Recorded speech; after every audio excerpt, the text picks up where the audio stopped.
All right, music fans, welcome back again. It is Dave, the Real Music Observer, observing real music in real time for real people, just like you right there and me right here. Neil Diamond has decided to pretty much call it quits. He was supposed to tour, and he had a whole bunch of tour dates that were already scheduled.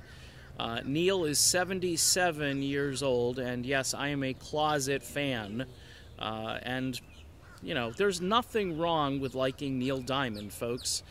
He's written some amazing songs. He has just been an American institution for so long.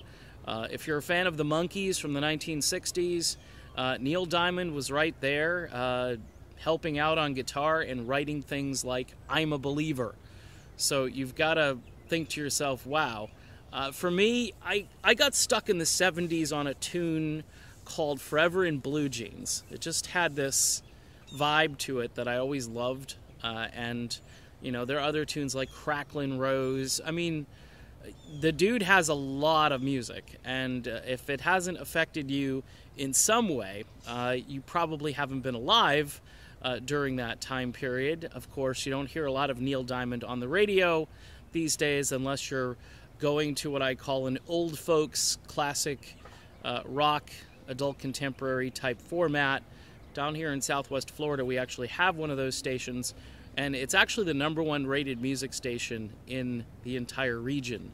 So that just shows you the power of good music, whether you like that style of music or not. Neil Diamond has been diagnosed with Parkinson's disease, and so he's going to battle this disease out of the spotlight, out of the limelight. He's not going to, you know, get out there and try to pretend he can do something that he can't.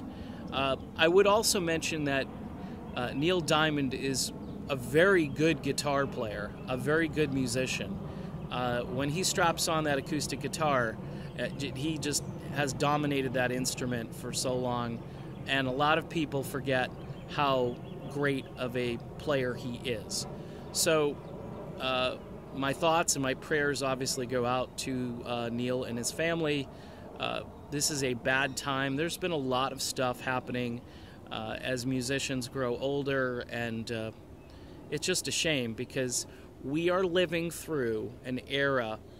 We are at the tail end of that era where music was at its peak, okay? Whether you like the 60s, 70s, or 80s, those 3 decades are quintessential when it comes to good melodic music. And Neil Diamond, obviously, was on the forefront of that in so many different ways. All right, it's Dave, it's the Real Music Observer. I'll be back observing more real music in real time for real people just like you right there. And this guy here will talk to you soon.